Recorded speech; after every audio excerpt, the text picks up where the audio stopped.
everyone, welcome back to my channel. My name is Ingrid and I make handmade hair accessories like scrunchies, headbands. I make bows as well, and at some markets I also sell hair cloths. So in this video I will be talking about one of my last events. I think it's been about just a week and a half ago. I had a 2-day event which just was at the Vintage Day Out event, which was at Cressing Temple, and they had a charity event there for cancer support. Yeah, so it was a 2-day event. Previous years they've only done 1 day and it was always very popular, and this year they've done 2 days. This video will be about how I did in those 2 days and how I did on each day and what the difference was. So the first day started very slowly. There weren't as many classic cars around because it was like a Vintage Day Out, so they have lots of like music, 50s singing, these ladies in these gorgeous dresses, and the people normally go around with their chairs and they hang out all day, and you've got lots of stalls outside and vintage cars. But the cars didn't arrive on the first day, on the Saturday, probably because there were other classic car shows around as well, so most of the cars went there rather than here. So it was a lot quieter this day. Unlike last year I did really well. I had 1 table space. I just had my XL scrunchies and my white scrunchies, and in the middle I had my little the mini scrunchies. And that was it, and I did really well. So for this year I was thinking getting a double of that space, because I did so well and I've got so much stock. I needed to be able to put 2 tables out at least. So the space that you rent was for the normal setup, for the 1 table setup, you have 6 foot by 6 foot, and it did say on the actual form that you can fill that in as you please. So I could have gone for that 6 foot by 6 foot, so that would have been my same space as last year. I was lucky last year because I had exactly that to fill in, although I just had the 1 table, so it didn't really matter to me. But opposite me there were lots of people that had just the 1 table on one side, and behind their chairs they had people behind them with tables as well. So it's more a 6 foot by 3 foot space, which doesn't make any sense because you rented the 6 foot by 6 foot. And there was actually this year a lady opposite me that thought she had 6 by 6 foot, said the whole layout in her head how she wanted it, arrived, and then she saw it was actually a 6 foot by 3 foot. And all the other ladies there as well, they were really confused as why it was such a small space. So this is the reason why I doubled my space, and that was I think 8 by 12 foot. It was like really big. So when I arrived it was this massive space. I think it's as big as this room, and I was completely overwhelmed.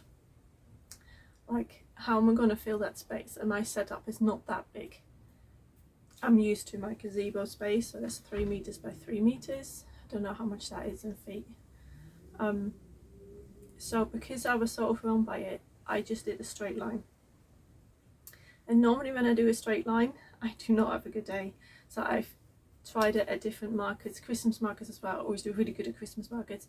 But the Christmas markets where I have it in straight line, I do less because people just walk past. And I have that too. When I walk just past tables, I feel like the urge to walk rather than just stand there. Well, if it's a booth, I'll walk in and have a look around. Now you just kind of just follow each other. So that's kind of what happened with me when I had all my tables out. So I had 2 6-foot tables and another 4-foot table. It was just, yeah, I was just filling the space completely, tiny gap each side to get out, and it just didn't work because, and I had 1 table, and the furthest one away I had my rail with my headbands, and then I had one next to it, I had my scrunchie stands on top, and the one next to that, so that was the little table of 4 foot, I had my little scrunchie tower and some bowls laying out. Yeah, it just, I don't know, it just, I didn't sell any bowls, I didn't really sell much. I don't think I sold a hair claw that day, to be honest, because people just walked past. So I only made, so it was a more expensive event anyway, so I doubled my booth basically, but it's also 2 days, so you had to do 2 days, not 1 day, you had to do 2.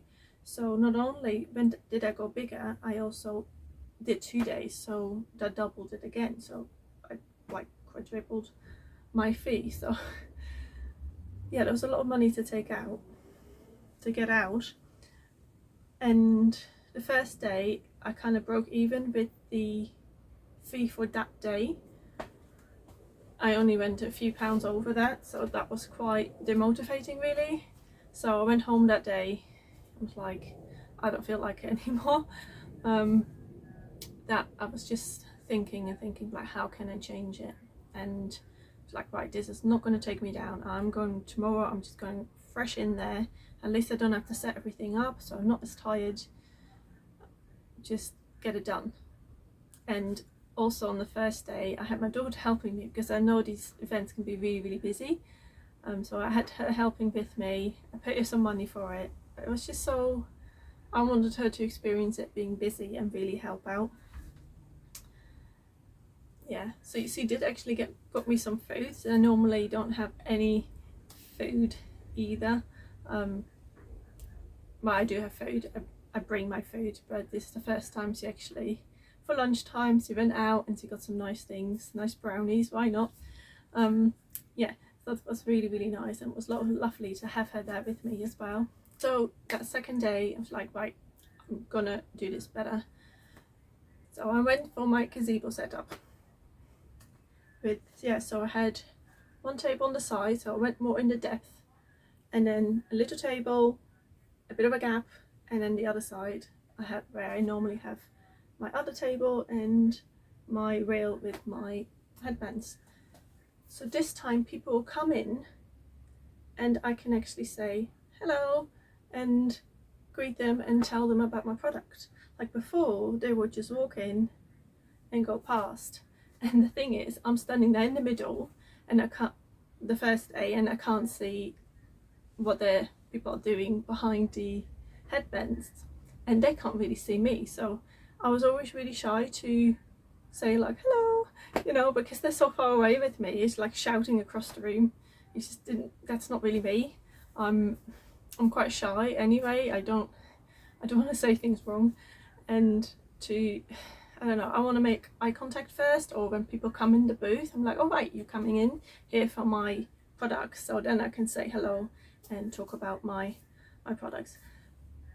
So I felt so much more at ease that day, and I like quadrupled my profit. I don't know if it was probably the day as well. The second day was just better. The cars, the classic cars were there, but people were buying, and I think I do really see a difference that when I do not greet people, or I do not make eye contact, or you know, just a nod, or even like, I love you talking about the product. If I talk about the product, often they will buy it, or when they try it on, let them know that they can try it on if they want to, like especially with the headbands, you want to see how it fits. People will buy it. Well, before I couldn't make that contact with them, and they just wouldn't buy it. They didn't have the need to, you know, but just having that personal back and forth, I think that really helps people. Yeah, just encourage them to buy a product. And it's probably a bit of both the interaction, but also of course the day itself being a lot. It wasn't busy the second day, to be honest, that much anyway. yeah, but it was so much better. And I think having if I had just one day, it would have been the same amount of people, and I would have made all that just in one day from both days together. So I'm really hoping that they're gonna just put it back to one day on a Sunday, and then I can do a different market on a Saturday, because it's just wasting your time as well, really. So I'm really hoping they're gonna do that. It is a really nice event. There's lots of dancing going on normally, which was on the second day I think as well. I think last year was a lot more. It was really busy last year actually. The barns, because I was in a barn, the two really old barns. I think is the one of the first or the oldest barns in England. They are. Yeah, they're very old, and they were like completely filled with people. When like the song stopped, everyone just came in. It was so busy, and we didn't have that surge at all really. We had more people coming in, but it wasn't really packed. So yeah, I think hopefully, yeah, it would be better to have it on one day. Yeah, so yeah, I do think, I don't know if it's necessarily the setup, but maybe it's more about being comfortable with how your setup works for you and how you approach customers, so you generate more sales basically. I wasn't happy with the first setup at all. I was so uncomfortable, whereas at the second day I was really comfortable with my setup and I had so many more sales. So yeah, I do think that is part of it. I hope this video taught you a little bit about your setups and what could work for you. Yeah, let me know if you have any tips as well of what works for you, know, what setups work for you. I'm also thinking about like having a lot of extra stand outside my booth as well to attract more customers in. Yeah, I would love to hear some tips that you've got as well, to be helping each other out kind of thing. Yeah, so thank you very much for watching, and I hope you have a lovely day. Do subscribe if you like watching my videos, so don't forget that. Okay, well, thank you very much. Bye.